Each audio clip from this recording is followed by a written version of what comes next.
The Hawthorne Academy charity event was underway in the icy cold marble bathroom. Willow, our humble yet blameless resident, was soaking her pristine yet eternally faded linen blouse. Her eyes were mischievous. "Who are your brother and boyfriend going to believe?" She challenged me in a voice sharper than the water pouring down her throat. This is a work of fiction with dramatic and psychological overtones. Content may touch on sensitive topics such as emotional manipulation, social inequality, and staged crises. Harmful behavior is not encouraged or glorified. At that precise moment, the heavy door slammed open and in walked Beckett, my brother, and Graham, my fiancé. She was already sprawled on the floor, a broken ball of yarn, trembling, the very picture of violated innocence. "I'm sorry, Miss Hawthorne," she said in a faltering voice. "Just a thread. I was wrong. I promised to stay away from them. Please don't hurt me anymore." A burning rage. That trait so typical of Hawthorne's coursed through my veins. The two of them lunged at me, their faces contorted with a protective indignation that turned my stomach. They were going to make me pay again, just as I opened my mouth to defend myself. A blinding holographic text, like a malevolent, luminous subtitle, appeared before my eyes. "This villain is too much. Let her continue to play her part. Her reputation as a bully is known to all. Soon no one will believe her. When she tarnishes the Hawthorne name, the family will disown her. The protagonist will appear and she will be the first to be eliminated." I froze. The rage vanished instantly, replaced by a cold, nauseating clarity. A slow, icy smile spread across my lips. I reached up and touched my face abruptly, feigning pain, exaggerating each gesture as if in a desperate act. Then I grabbed the collar of my haute couture blouse and ripped it down the front. I leapt onto the third-floor window ledge, pretending to lose my balance. I made it look like an accident caused by the tension of the moment, never showing any real intention of hurting myself. I made sure that all witnesses saw the final, horrifying scene. A girl driven to the brink of self-destruction by her own brother and her fiancé. All to protect the fragile white flower they adored so much. I lost consciousness before I hit the ground. I was rushed to the hospital. The family name was already screaming in every headline. That same night, the roar of the Hawthorne's private jet shook the quiet residential neighborhood. All the important figures of the city, the old aristocracy, the business magnates, showed up at the hospital. Grandfather Elias Hawthorne, with his unquestionable authority, announced severe punishments for Beckett and made it clear that there would be serious consequences. Graham was forced to kneel in the hospital lobby for 3 days and nights, begging for the lifting of corporate sanctions that were already sinking his family's hedge fund. 1. In the bathroom stall, Willow, her clothes strategically faded as a testament to her poverty, methodically emptied a bucket of dirty toilet water over his head. "Now, who are your brother and boyfriend going to believe?" she repeated, her eyes shining. I looked at her as if I were watching a truly unsettling performer. It wasn't even the first time she'd used the exact same trick to ambush me. Willow had arrived at Hawthorne Academy as the token intern. Her angelic features, her soft voice, and her weaponized fragility had earned her the nickname, the ingenue. Everyone believed her. Everyone bought into her act of purity and selflessness. I, Audrey Hawthorne, sole granddaughter of the Hawthorne Empire, had been raised on a pedestal of absolute privilege. I was known for being aloof, haughty, and for not tolerating idiots. Of course, I didn't roll out the red carpet for her when Willow started hanging around Beckett and Graham. I told her in front of the entire senior class to stop pretending she could get married and escape misery. She never forgave me. Her revenge was subtle and constant. She'd pretend I'd tripped her in the hallways. She'd smash her chair into the floor, put dead mice in her locker, or slap herself and burn her arm with the hair straightener. Then she'd cry and point at me. At first, Beckett and Graham defended me, but Willow's tearful persistence eventually made me her own. Gradually, they began to believe her. My reputation as a rich, cruel bully who harassed the poor was cemented throughout campus. This new scene, the soaking wet victim in the private bathroom, was just another escalation designed to turn everyone, especially Beckett and Graham, even more against me. Seeing my silence, Willow's smile widened in satisfaction. Looking for an excuse, "Miss Hawthorne," she asked before I could speak. Then she slammed the back of her head violently against the wall. A red bruise instantly broke out on her pale forehead. The sound of hurried footsteps echoed outside. Willow fell to her knees, hugging herself, and shivered dramatically. "I'm so sorry, Miss Hawthorne. Soizo. I was wrong. I won't come near them anymore. Please stop torturing me." Beckett and Graham burst in at once. The flash of sick panic in their eyes at the sight of her on the floor stabbed me in the chest. Graham shrugged off his limited edition cashmere jacket and draped it over his trembling shoulders. When she looked up, her eyes were pure ice. "Audra, How long are you going to be so cruel? She muttered harshly. First the mouse in the locker, then locking her in the storage room, and now this, cornering her in a bathroom. The whole school knows you bully her. You're only happy when you get her expelled. Beckett, without a word, picked up the bucket Willow had used and without hesitation poured the rest of the ice water directly over my head. This amuses you, Audrey. You're already happy, she said in an icy voice. The cold chilled me to the bone, but all the ice water in the world couldn't quench the fire of rage inside me. Just as I was about to open my mouth to lay waste to all three of them, the text reappeared, brighter than ever. This villain is too much. Let her keep acting. Her reputation as a bully is universal. Soon no one will believe her. When she tarnishes the Hawthorne name, the family will disown her. The protagonist will appear and she will be the first to be eliminated. The words burned themselves into my mind. I was the novel's predestined villain, whose sole purpose was to lose everything before being destroyed by my own brother, the true male protagonist. All because of my supposed attacks on the ingenue, but I knew the ending and absolutely refused to play the role assigned to me. Willow, seeing my stunned, sodden expression, seized the moment. Graham Beckett whispered through his tears. Don't blame Miss Hawthorne. It's my fault for forgetting my place, for foolishly believing that I could be her friend. From now on, I will stay away. I don't want to be the cause of their fights. Graham, his face contorted with compassion, wrapped his jacket tighter around her. It's not your fault, Willow. It's Audrey's fault. She never learns. He glared at me with contempt. Audra, if you touch her again, I'll break off our engagement today. Beckett stepped closer to Willow and smoothed her damp hair. You had nothing to do with it. She's been overindulged and has become a spoiled brat. You're going to apologize right now. Audrey gripped my wrist tightly. You're going to apologize. If you don't, I'll tell Mom and Dad and most importantly, Grandpa. The text flickered again. She'll apologize now that Graham is threatening to break off the engagement. She's too proud. When Beckett tells the family, he'll suffer his first kneeling session in the chapel. I looked at Graham's coldness, Beckett's arrogant assurance, and finally Willow's perfectly rehearsed anguish.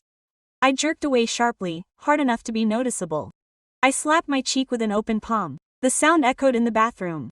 They both gaped at me, perfectly in sync. What are you doing? They demanded. I let out a strange, stifled laugh. They're so blinded by Willow, I whispered as real tears of hot rage streamed down my already wet cheeks.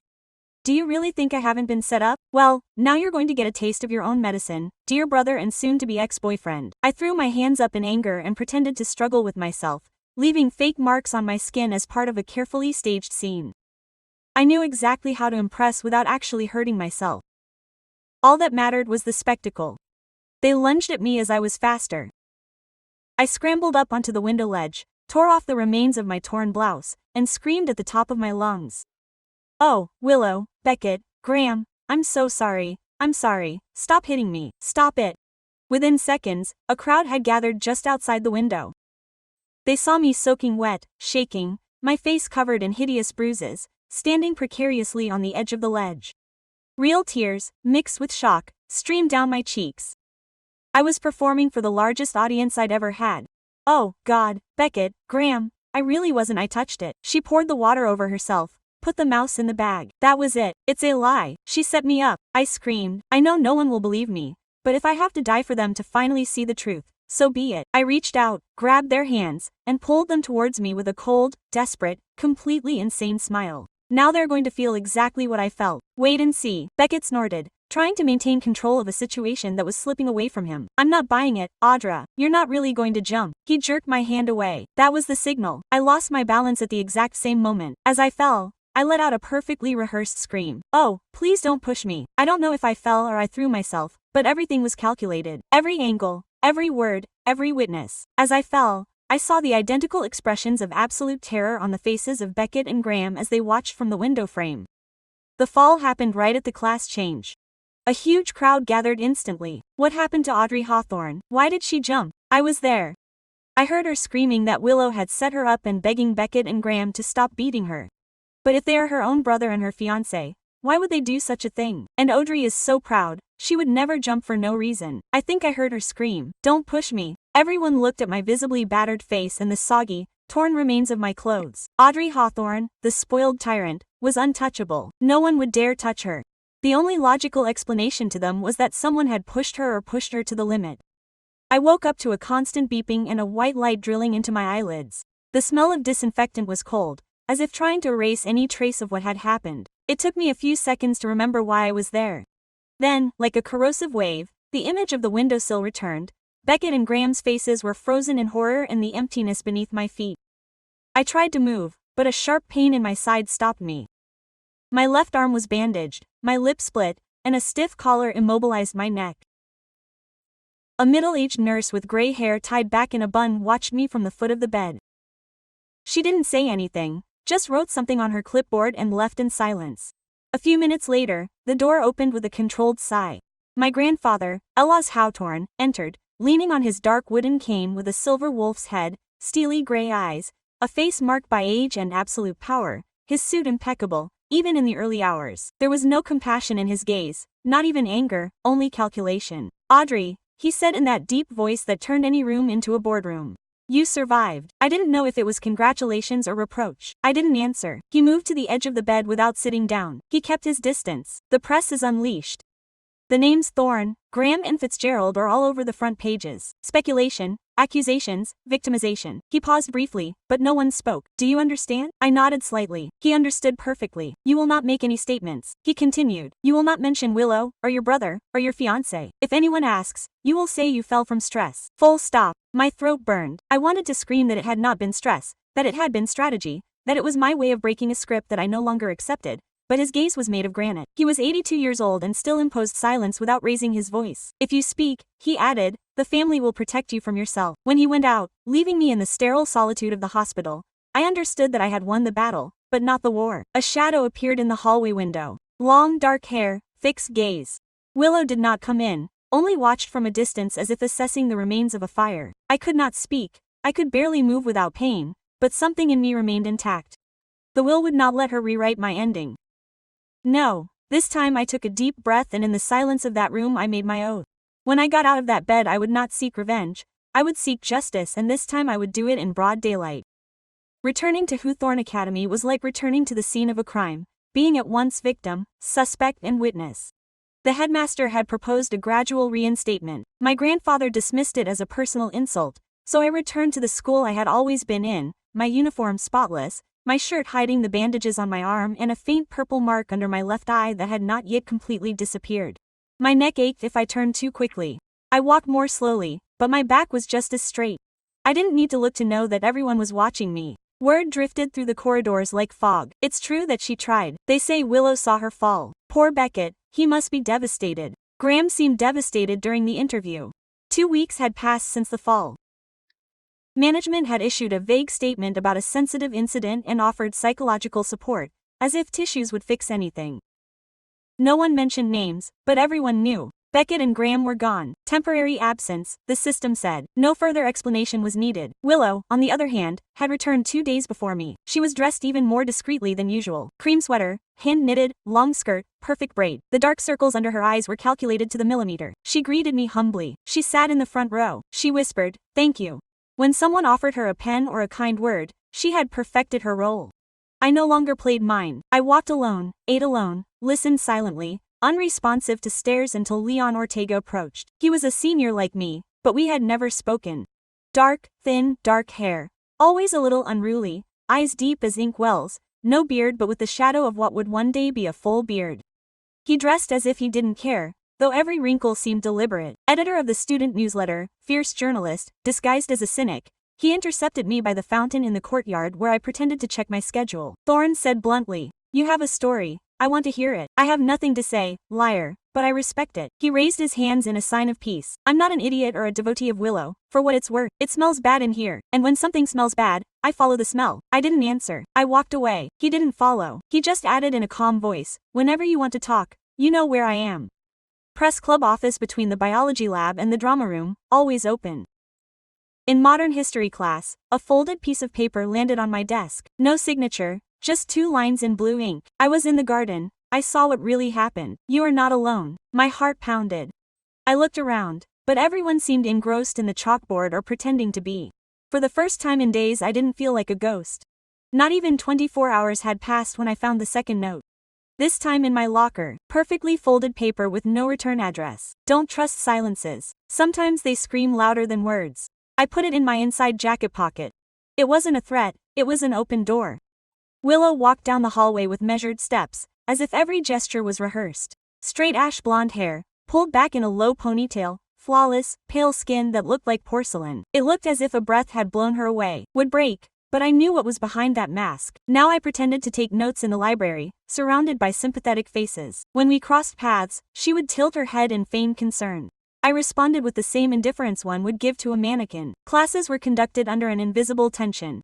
No one spoke directly about the incident, but all conversations revolved around it. Some looked at me with suspicion, others with an uncomfortable mix of curiosity and guilt, but no one approached, except Leon. When the last class ended, I found a folder on my desk with no name. Inside were screenshots of messages on social media, contradictions between testimonies from the bathroom, identical phrases repeated by different accounts, and at the end a sheet of paper with a single sentence handwritten in a big, firm handwriting. The truth doesn't disappear just because no one says it. When I looked up, Leon was leaning against the doorframe, arms folded over his dark jacket. His face was serious, but there was an inquisitive gleam in his eyes. "You don't have to talk to me," he said in a low voice. Quote, "But I can prove things on my own. It's up to you." The opponents moved their pieces, convinced that you weren't watching. They were completely wrong. Quote, "What do you ask in return?" I asked one thing. That when everything explodes, don't pretend you never needed someone to lend you a hand. I didn't know what to say. I had spent too much time training to fight alone. Before I could utter a word, a figure appeared behind us. Graham. His normally impeccable brown hair now fell messily over his forehead. Deep circles under his eyes, a black jacket and white shirt, but no tie, as if he had just run out of the house. His blue eyes sank into mine, full of tension. Quote, "Audra, we need to talk," I whispered. Leon remained motionless, scrutinizing him for a moment, then looked at me and said, "Be careful of those who seek absolution only to sleep soundly." He walked away without saying anything else. Graham took a step forward. His voice trembled. "I can't go on living without understanding. What happened doesn't match what I saw you do, and what I saw doesn't match how I feel about you." My heart pounded. He lowered his eyes as if he feared what he might find in mine. "I'm ready to listen to you. To really listen to you." I watched him silently. I wasn't prepared to trust you, but for the first time I didn't slam the door. Night settled over Hawthorne Academy like a thick, suffocating leaden blanket. The campus, usually bustling with hurrying students and illuminated windows, had become a mute stage, dimmed only by the amber light of street lamps that cast shadows across the stone paths.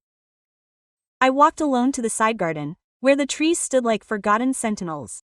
The place where Graham had sworn to wait for me. I could see him standing by the central rosebush. The fading light silhouetted him against the darkness like a secret about to be revealed. He wore a long gray coat, hands in his pockets, jaw set. He had lost weight. His face, sharp with guilt, seemed more human, more broken than ever. "You came," he said when I was close enough to hear him. I nodded. I didn't know why I had agreed to meet him. Maybe out of necessity, maybe out of weakness, maybe because a part of me hadn't quite let go of him yet. "I've replayed that day 100 times, he began quietly. "What I thought I saw doesn't make sense. Willow claims you cornered her, that you threatened her, that we all pushed you to the edge, but I didn't lay a finger on you."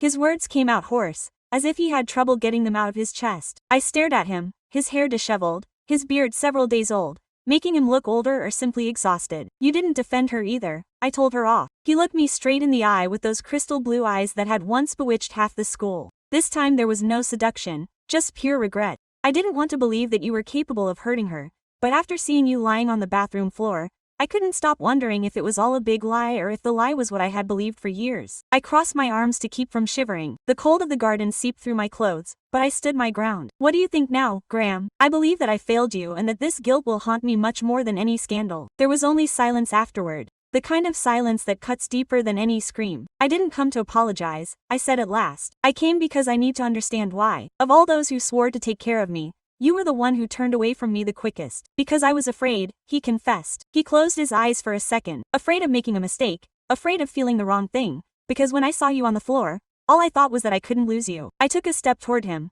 not knowing if it was anger or impulse. His breath caught. "What now?" I asked. "Now I just want you to look at me like you used to." "I can't," I whispered. He reached up and brushed his fingertips across my cheek, a gesture so gentle it hurt. "I'm sorry." It was barely audible. We leaned in just enough to share a breath, but then a light went on in the east wing, shattering the moment like a gunshot. We were separated abruptly. Graham ducked his head. I spun on my heel, saying nothing. There was no kiss that night, but there was a crack in the wall. And I knew that crack could become an abyss. The photographs arrived in an anonymous envelope slipped under the door of my room in the girls' dorm. No one saw me pick it up. No one saw me close myself in, sit on the bed with my hands shaking, and carefully open it. 5 images printed on glossy paper. In the first, Willow was standing very close to coordinator Mendel. In the second, he rested a hand on her shoulder, an almost fatherly gesture, though his face was murky. In the third, she seemed to be crying. In the fourth, he handed her an envelope. In the fifth, they left together through the back door of the office as if they were fleeing from the gaze. Mr. Mendel was no ordinary professor. 30 years in Hawthorne, skinny, with white hair, a thin mustache like a drawn line, always wearing dark vests and a watch chain. He commanded respect. Until now, Willow, as always, appeared impeccable and fragile, her light hair falling like silk, her moist eyes that screamed victimhood without the need for words. Her greatest talent. I put the photos in Mer's box, among my underwear. No one would look there. That same afternoon, I went down to the library. Leon was waiting for me, bent over a spiral notebook. Gray sweater with frayed elbows, dark jeans stained with blue ink. He had ink on his fingers and an unlit cigarette behind his ear. A magnificent disaster. You got the envelope, didn't you? He said without looking up. It was you, I said. He finally raised his dark, intense eyes, old for his age. I don't have irrefutable proof,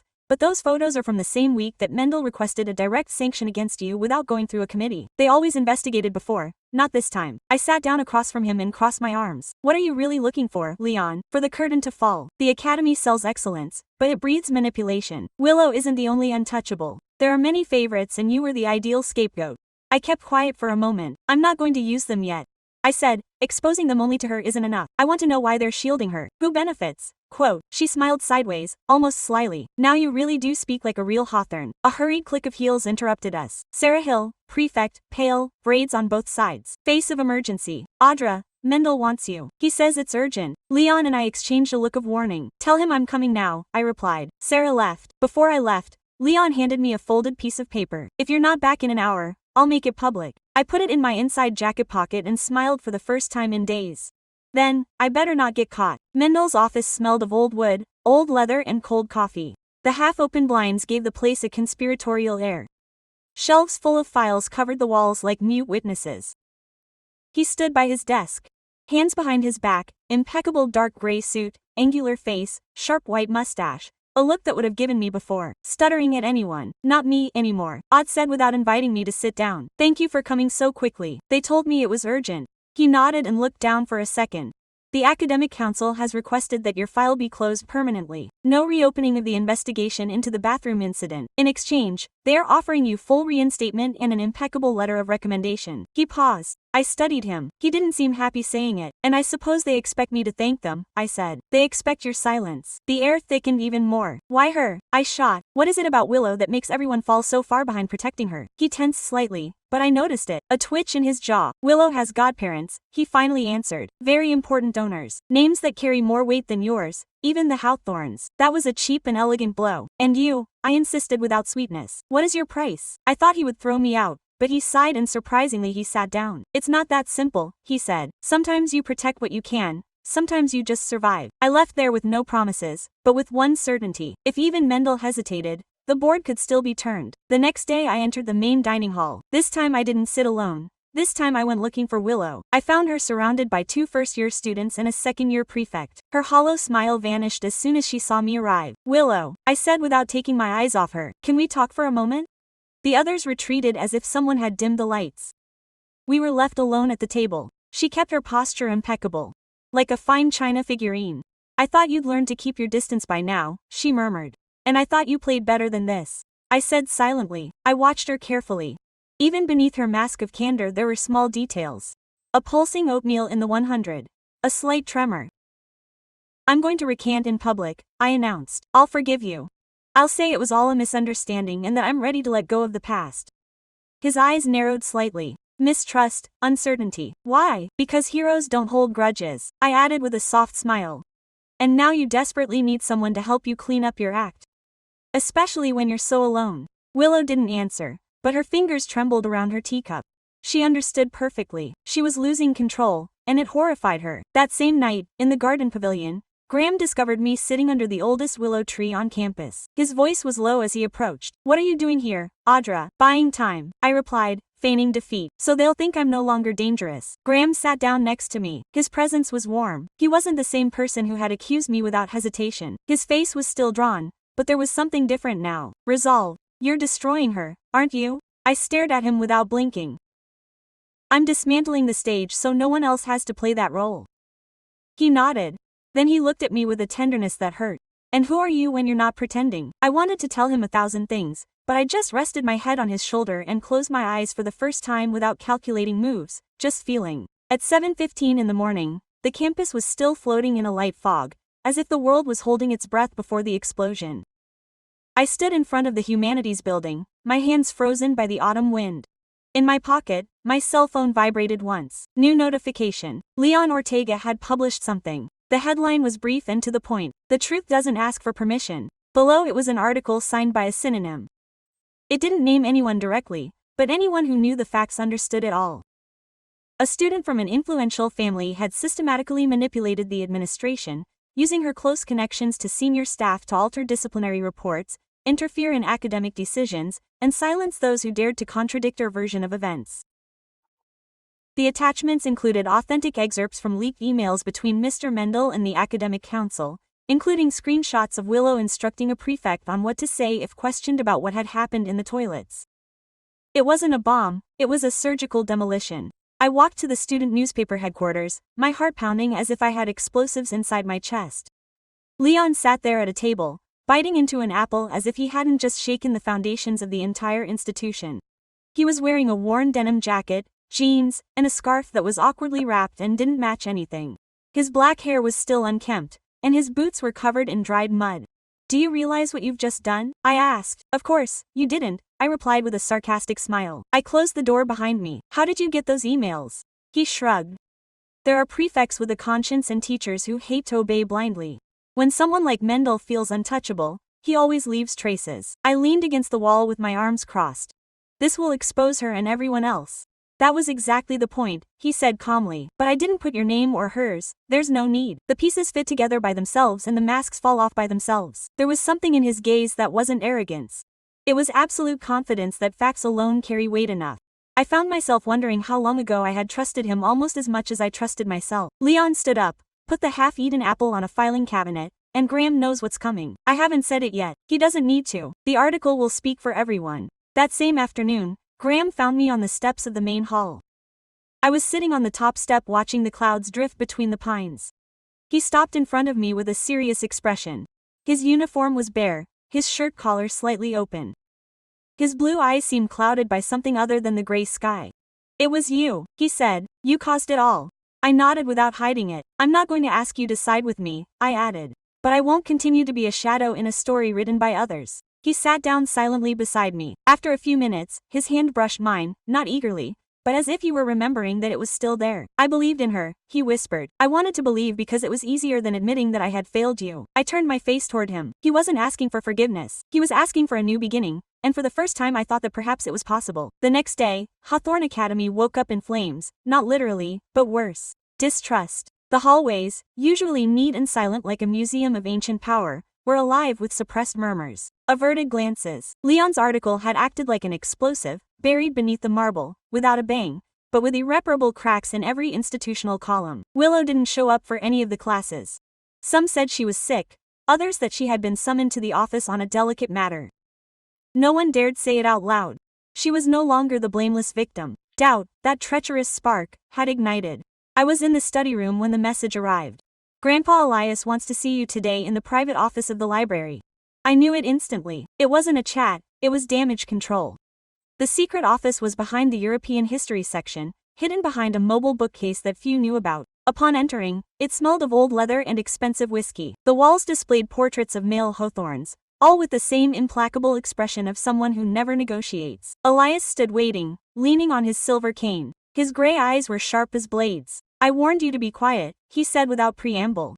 "Do you think you can ruin our reputation and get away with it?" "Our reputation was already rotten," I replied without hesitation. "I merely lifted the rug." He looked at me as if I had blasphemed. "You are hound. With that comes responsibility. Dirty laundry is not aired, washed in private, or buried with style." "I did not ask to be born into this family," I replied, crossing my arms. "But if I am to carry on the name, I will do so with my eyes open, not covering up monsters so that the marble can continue to shine. He took a step toward me. He did not raise his voice. He did not need to. You are not the victim here, Audrey. You are the risk, and I do not tolerate risks. I took a deep breath. My hands did not shake. Then erase me. Strike my name from the family tree. Take away my inheritance. Tear out my last name. But if you think I am going to keep quiet forever, you are older than you look. Dense silence. Then a short, dry laugh. You have your mother's tongue, he said. That's why we destroyed her too. That was the final blow. I left before I could see how that sentence tore me apart. That night I stopped in front of the old auditorium.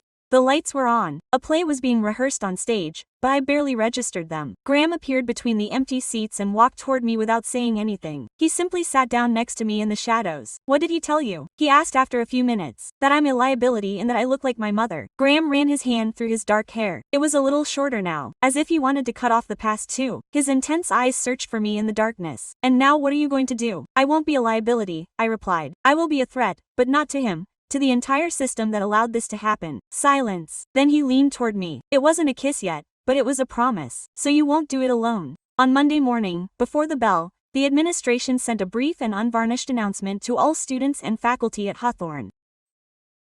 Miss Willow Carrington has been placed on disciplinary suspension pending an investigation into recent incidents involving her conduct on campus.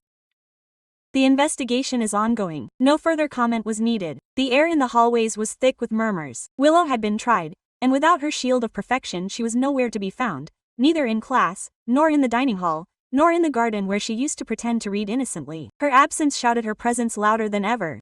I had been in advanced placement when it happened. The professor was halfway reading while we pretended to follow a poem too old to matter. Then the door opened and Beckett, my brother, entered, tall, broad-shouldered, set-jawed. His light brown hair had grown out, and his face no longer held the haughtiness of one who believed himself untouchable by lineage.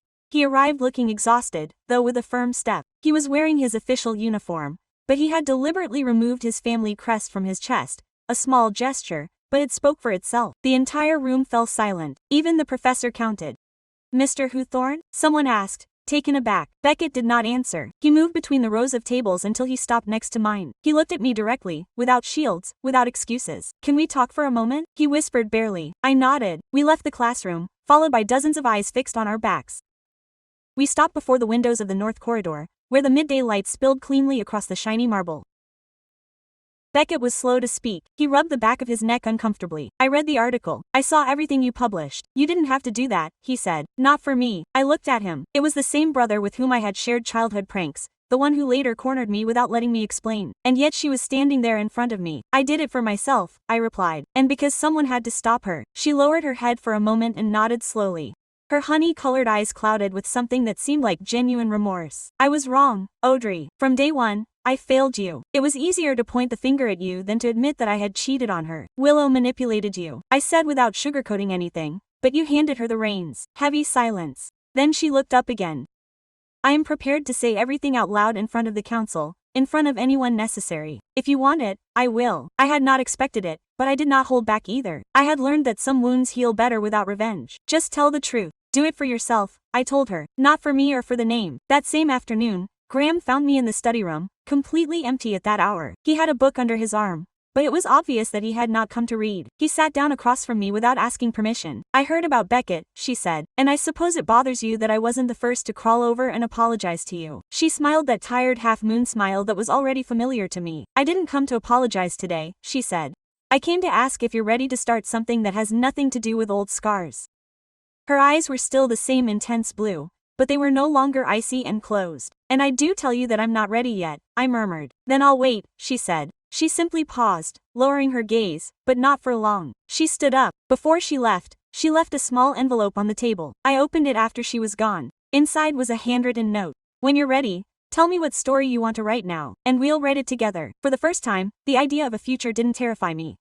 Quote, the final act doesn't happen when the curtain falls, it happens when you decide to stop acting. Within a week of Willow's suspension, Hawthorne Academy was no longer the same. It wasn't the uniforms, or the atmosphere, or the tense silence in the hallways. It was different, because the facade had cracked, and no one could pretend they hadn't seen it crumble any longer. The Carringtons issued a statement from their mansion. Willow was taking temporary leave to attend to her mental health. The administration accepted the version with relief, glad to avoid a public scandal. Mr. Mendel was quietly transferred to an administrative position off campus, no trials, just chess moves, as usual. But this time they didn't write the game.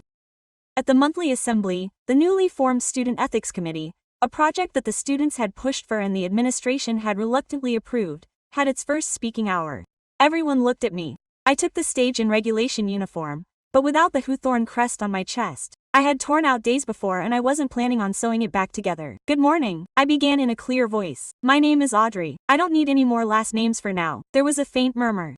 Some nodded, others opened their eyes wide, but no one dared to interrupt.